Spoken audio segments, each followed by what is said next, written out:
Some of the top reasons to be an entrepreneur.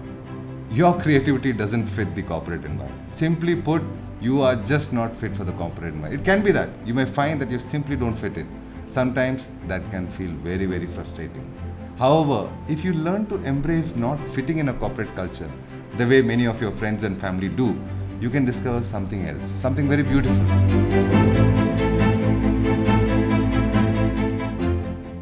Hello everyone, my name is Anil Philip and I am an assistant professor in Inspira Knowledge Campus. I teach economics, business environment, SWOT analysis in many of the courses in BBA, and I did my MPhil from IIT Bombay, and I have almost 6 years of industry experience. At the same time, I also have 2-3 years of research experience as well.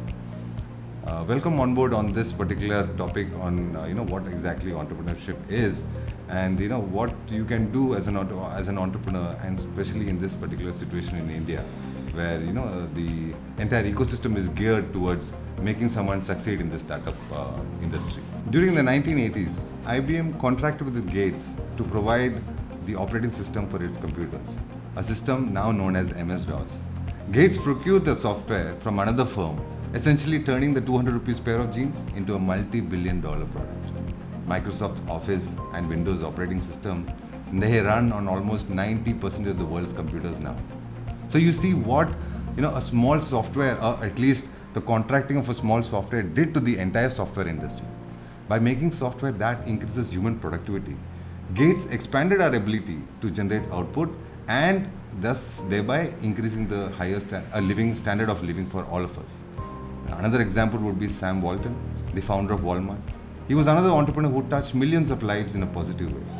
His innovations in distribution, warehouse centers, inventory control allowed Walmart to grow in less than 30 years from a single store in Arkansas to the nation's largest retail chain. Shoppers benefit from the low prices and convenient locations that Walton's Walmart provided. Along with other entrepreneurs such as Ted Turner, CNN, Henry Ford, Ford Automobiles, Ray Kroc, McDonald's franchising, and Fred Smith, FedEx, Walton significantly improved the everyday life of billions of people all over the world. Why look anywhere else closer home? We have our very own Flipkart that has managed to revolutionize the way we shop online and the way we shop generally itself. No longer are huge investments needed in inventory management, retail space, warehouse management, logistics, etc. If you have the drive and the products or the services for the masses, Flipkart provides a platform and its users to you. That's an instant gain, something that you could not even think about a decade or so ago. In just 11 years from their start in 2007, the recent acquisition by Walmart, they have earned $16 billion. This success story is indeed inspiring for all Indian startups, and the two young billionaires, Sachin and Bansal, are laughing their way to the bank. Even they have learned their trade from Amazon, where they were working in 2006. They learned it from there that this is what you can provide to the masses. Right. So now that you know what an entrepreneur is, or what it should be technically, the next question that comes into your mind is, why do you want to be an entrepreneur? Right. So there are a lot of reasons for people becoming an entrepreneur. For some, it can be to be the boss of your own business, or maybe to be on the other side of the spectrum. You can say you want to be the founder of a particular business, like how Microsoft, Bill Gates is the founder, and truly bring in a change in the society with your impact of your good or service. That's something that one of the reasons that you want to be. So there are many reasons like that. Some of the top reasons to be an entrepreneur. Your creativity doesn't fit the corporate environment. Simply put, you are just not fit for the corporate environment. It can be that. You may find that you simply don't fit in. Sometimes that can feel very, very frustrating. However, if you learn to embrace not fitting in a corporate culture, the way many of your friends and family do, you can discover something else, something very beautiful. Steve Jobs perhaps summed this idea up best when he said, when you grow up, you tend to get told that the world is the way it is. It's this way or that way. Life can be much more broader once you discover one simple fact. Everything around you that you call life was made up by people that were no smarter than you. And you can change it, you can influence it. Once you learn that, you will never be the same again. And trust me, it does work. In short, what it means is your creativity simply may not be cut out for the limitations of corporate life.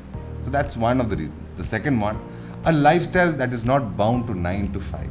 There's a lot of hype about having a flexible lifestyle in entrepreneurship, that you are your own boss, you can set up your own time. All that is correct, but some people don't know is that you need to work extra hard and really long, because this is not a way of life. This is a choice that you have made. There's no shortcuts of VA. That being said, since you're working hard, you obviously have flexibility in your entrepreneurial lifestyle than the traditional 9 to 5, and you can take more vacations than you usually can. But that's about it. Otherwise, it's the same hard work that you put in any other job. As the old adage says, entrepreneurship is living a few years of your life like most people won't, so that you can spend the rest of your life that most people can't. It is hard work, but with that effort comes the ability to shape your life how you see fit. And the third reason most of them have, that you're passionate about learning, because entrepreneurship is all about learning, and that learning never stops. Many people, they equate age, status, or certain achievements with the end of their education. But to learn is to be alive. Entrepreneurs are never satiated with the knowledge that they have.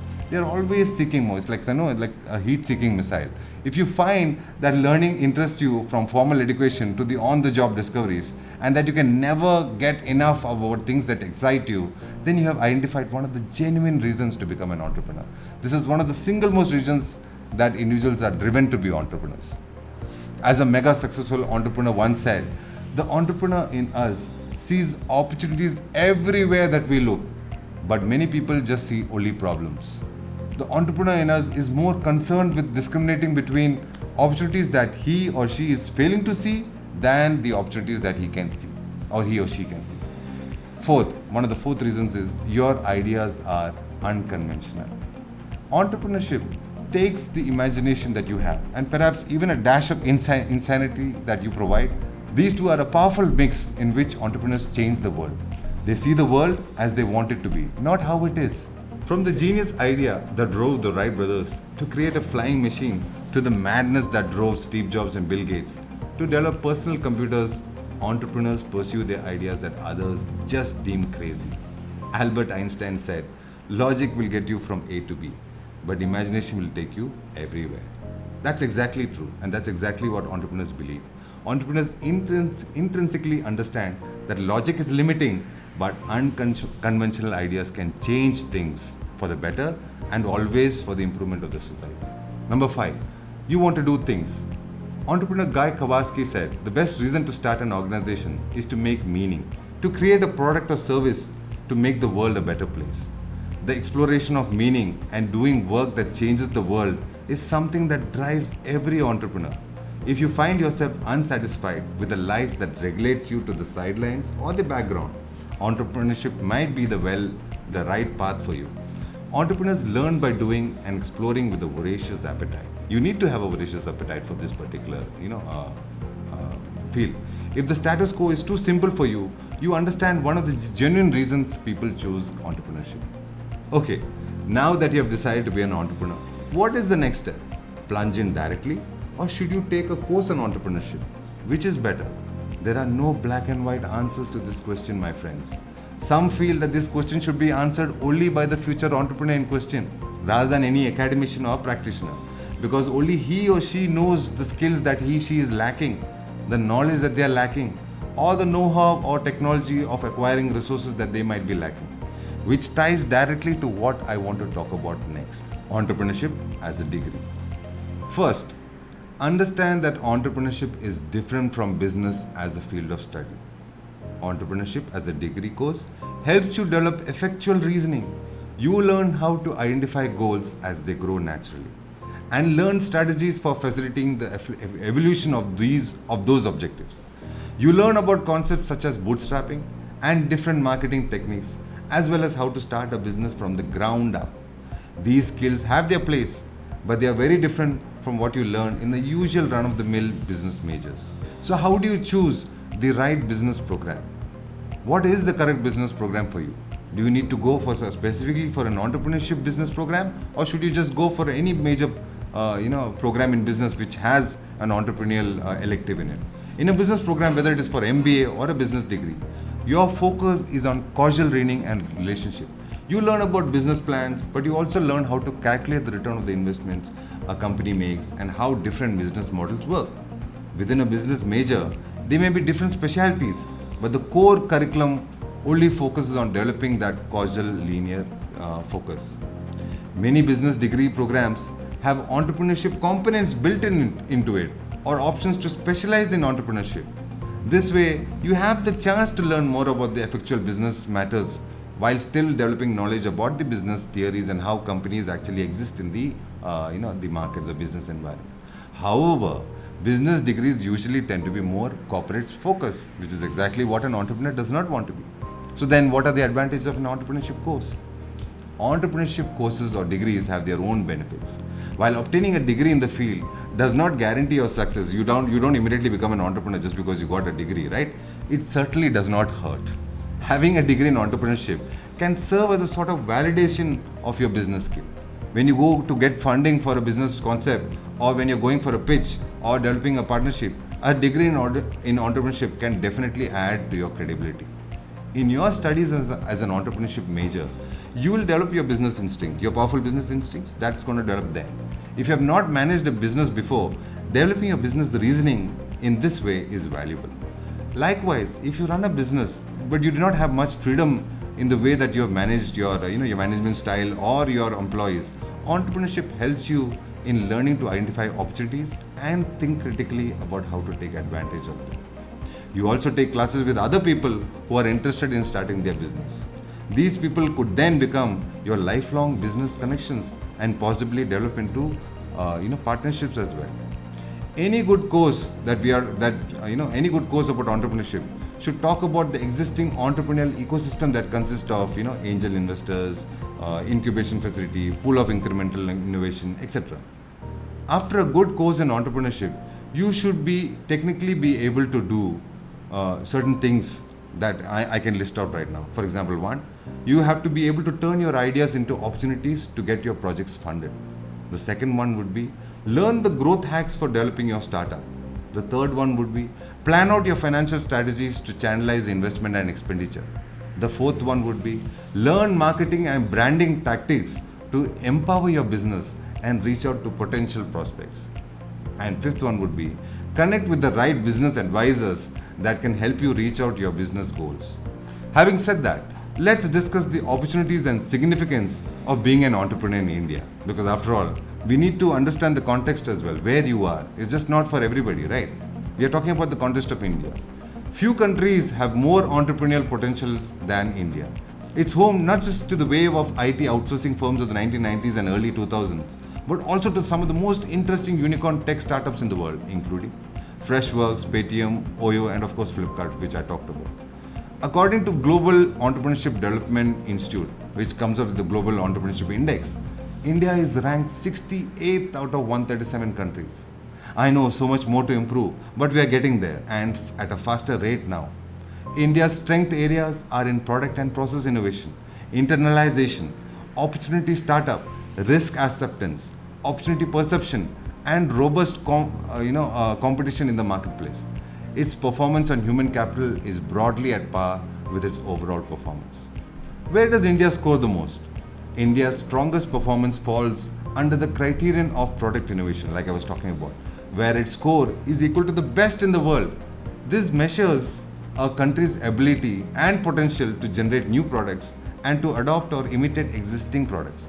India, for example, has increasingly developed a reputation for producing frugal innovation, cheap innovation, products which comprise of acceptable performance standards, often aimed at the bottom of the pyramid consumers, the lower class or the lower category of income, consumers. That's what the innovation is geared to. And that's why you can see most of the innovation that's happening in the smartphones is happening in the budget smartphones. So it's not just for one category, it's for all categories. So don't believe innovation only happens in the highest category. The best example would be the ISRO, Indian's ISRO. We have the cheapest space program, but we have the best efficient space program. Right. So now coming to what the government has done for the Indian startup and what kind of action plan they have done. In 2016, the government has come out with Make in India program, right? So that is being presented as an excellent opportunity and a platform for startups to grow. As of March 30th, 2018, there are 8,625 official startups in India covering every possible niche such as health, manufacturing, IT, robotics, services, automobile, food, grocery, you name it. In October 2018 alone, around 4.2 billion of venture capital money has been raised for Indian startups. And this is just the tip of the iceberg. NASSCOM has already declared India as the fastest growing startup ecosystem in the world and the world's third largest tech startup ecosystem. It's not a small joke. In the past few years, Government of India has initiated several schemes and programs whose sole objective is to help startups and give more push to the culture of entrepreneurship among the Indians. Right from Atal incubation centers to credit grants and raw material assistance along with market and infrastructure development assistance. So you see the support system is always there, and if you are a budding entrepreneur, then this is the best time to kickstart your venture and make your dream a reality. That's all from me, everyone. I hope by now you've got an understanding of what entrepreneurship is or what it should be and what kind of courses you can do in this particular field. If you have any other comments or any clarifications, please leave a comment below and we'll try to get back to you as soon as possible. Thank you.